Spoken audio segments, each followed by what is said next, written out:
সময় আল্লাহর দেওয়া সবচেয়ে নীরব কিন্তু সবচেয়ে শক্তিশালী নিয়ামত। আমরা টাকা হারালে কাঁদি, মানুষ হারালে ভেঙে পড়ি, কিন্তু আমরা যদি সময়কে হারাই তাহলে আমরা বলি পরে দেখা যাবে। কিন্তু বাস্তবতা হলো সময় কখনো আর পরে ফিরে আসে না। আপনি যদি ব্যক্তিগত জীবনে দেখেন, যে ছাত্রটা বলেছিল এখন না পরে পড়ব, সে একদিন দেখতে পারে পরীক্ষা প্রায় চলে এসেছে আর সুযোগটা প্রায় চলে গেছে।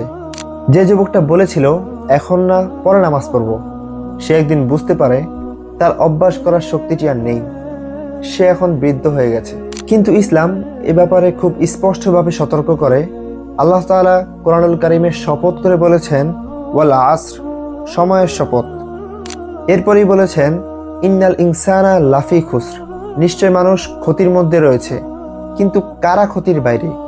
যারা ঈমান আনে, ভালো কাজ করে, সত্যের পথে থাকে, ধৈর্য ধারণ করে, অর্থাৎ যারা সময়কে ঠিকভাবে ব্যবহার করে।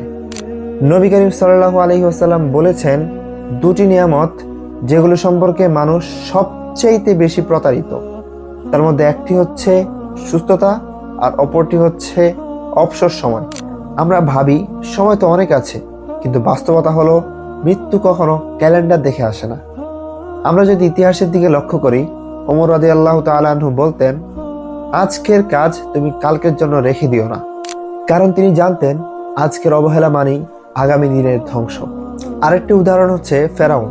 সে সময় পেয়েছিল, সতর্ক বার্তাও পেয়েছিল, এমনকি মুসা আলাইহিস সালামের দাওয়াতও পেয়েছিল, কিন্তু সে বলেছিল এখন না। শেষ পর্যন্ত সে ঈমান আনতে চেয়েও আর সময় পায়নি। এটাই সময়ের সবচেয়ে বড় শাস্তি। শেষ সুযোগটা আসে, কিন্তু গ্রহণ করার আর শক্তি থাকে না। আমাদের জীবনেও তাই হয়। সময়কে অবহেলা করলে স্বপ্নগুলো পিছিয়ে পড়ে, ইচ্ছাগুলো দুর্বল হয়ে যায়। ভালো মানুষ হওয়ার ইচ্ছাটাও অনেক সময় পূরণ করা যায় না, শুধুমাত্র সময়কে অবহেলা করার কারণে। এভাবে চলতে চলতে একদিন আমরা আয়নার দিকে তাকিয়ে দেখি বয়স বেড়েছে কিন্তু লক্ষ্য পূরণ হয়নি, কারণ আমরা তো সময়কে গুরুত্বই দেইনি।